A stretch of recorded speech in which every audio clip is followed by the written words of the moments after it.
प्रतिष्ठान सभापति स्वप्न फाउंडेशन। सर्वप्रथम समस्त को पखाल दिवस अनेक अनेक शुभेच्छा और अभिनंदन। आज आम ओडिया मानकर मुख्य खाद्य पखाल और महाप्रभु जगन्नाथ प्रिय प्रतिवर्ष पखाल दिवस पालन करूँ। यहाँ समस्ते चाहूँ जे समस्ते केमती एकत्रित हवा आम पखाल केमती सारा विश्व में जमी व्यापी पखाल को जमी आदृत बढ़ो जमी आम ओडिशा बढ़ी सेमती सारा विश्व में बढ़ू से प्रचेषा आम जारी रखू। प्रतिवर्ष ये कार्यक्रम करूँ समस्त सांगे सेलिब्रेशन करूँ। पखाल तो आम समस्ते खाऊ प्रतिदिन किंतु गोटे समस्ते बसिक एकाठी खाइबा सेटा गोटे नियारा लगे। तेणु आज पखाल दिवस स्वप्न फाउंडेशन तरफ कार्यक्रम देखो आमर आमर 14 वृद्धाश्रम अच्छी जो किसी बुढ़ा बुढ़ी लोक रोक रोच प्रति रविवार आम देयमुक्त भोजन सेवार कार्यक्रम रही रक्तदान यहपरी कार्य सब देखो आगक ये खरा दिन आस तेणु आम गोटे ब्लड कैंप आयोजन करूँ जहाँकि थैलासीमिया छुआ मान लगे आयोजन कर एमती जहाँ रक्त दरकार हुए हम समस्त रक्त जोगाड़ कर दौ जहाँ भी मेडिकल किसी प्रोब्लेम हुए हम आयोजन करूँ। Thank you. मो ना सोनू स्वाई सदस्य स्वप्न फाउंडेशन। समस्ते जानी मार्च 20 तारिख हूँ विश्व पखाल दिवस। कटक अग्रणी सामाजिक संगठन स्वप्न फाउंडेशन दीर्घ 6 वर्ष ऊर्ध्व है कटक सहर में मार्च 20 तारिख को विश्व पखाल दिवस भाव में सर्वधर्म जाति वर्ण निर्विशेष समस्त साहिर मुरबी बुद्धिजीवी स्वप्न फाउंडेशन सदस्य सदस्य मिसिकी एकत्रित हो मार्च 20 तारिख दिन पखाल दिवस को पालन करूँ एवं कटक सहर यह वार्ता दे था सारा ओडिशा को सारा भारत को जो माने पखाल को जानी ना पखाल जो भली तात्पर्य जमी रोगर आवश्यकता जड़े गरीब टू आरंभ कर बड़ लोक पर्यंत पखाल खाइबा नित्यंत आवश्यक जो भली भाव में बुद्धिजीवी ज्ञान माने जो माने परिसरण करिसंती ताहापाई पखाल निरुपयोगी खाद्य से स्वप्न फाउंडेशन आह्वान क्रमे प्रत्येक वर्ष मार्च 20 तारिख कटक सहर यह आरंभ हुए एवं प्रत्येक परिपूर्ण पखाल चर्चा सब बेले लगी रही है।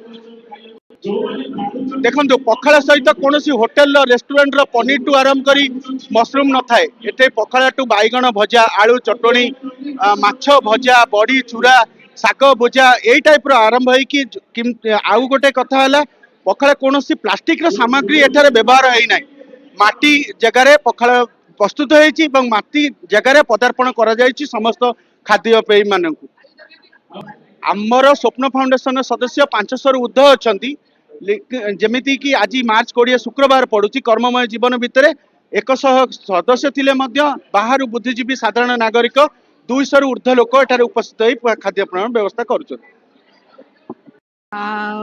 BJP office bearer state office bearer Parnabasi Mahapatra आज पखाल दिवस रे आपन को समस्त को मोर ओडिशार प्रत्येक जनसाधारण को अभिनंदन।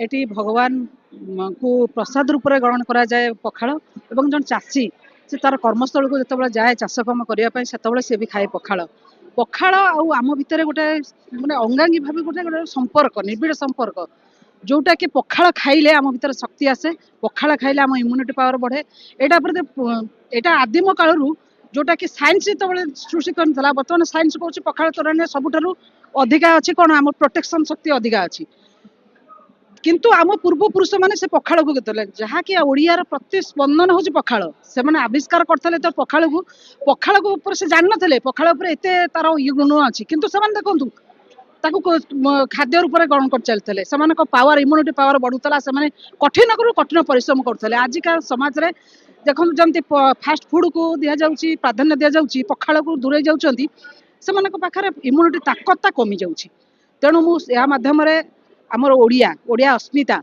हूँ आम पखाल आपण माध्यम समस्त अनुरोध करुच्ची आपण समस्ते पखाल खातु सका पखाल खाइले तार बहुत उपकारिता अच्छी थरे यदि आप पखाल खाइबे पेट ठंडा रखा सहित आपन को पावर दब आप कम करवा जेलटा दब आप प्रतिदिन होल डेट आप गोटे फूर्ति अनुभव हम सेटा तो हूँ आम ओडिशार यहाँ हूँ प्राण पखाल हूँ तार प्राण जब पखाल से न खाइबे ताकत शक्ति आसो ओडिया जी कर्मठ जी से कर ताकत अच्छी केवल तार गोटे मध्यम हूँ सुप्त मध्यम जोटा समस्त जानी ना हूँ पखाल पखाल खाइले मैं ताकत आसे सूर्य सहित लड़ वर्षा सहित लड़ खरा सहित लड़ समस्त से लड़िया प्रतिशत करे कौटा पखाल तेणु पखाल समस्ते खातु ନିରୋଗ ରୁହନ୍ତୁ। ଏ ଯୋଉ ପାଶ୍ଚାତ୍ୟ ଫୁଡ କୁ ଖାଦ୍ୟ କୁ ଆପଣ ଦୂରେଇ ରୁହନ୍ତୁ, ସୁସ୍ଥ ରୁହନ୍ତୁ।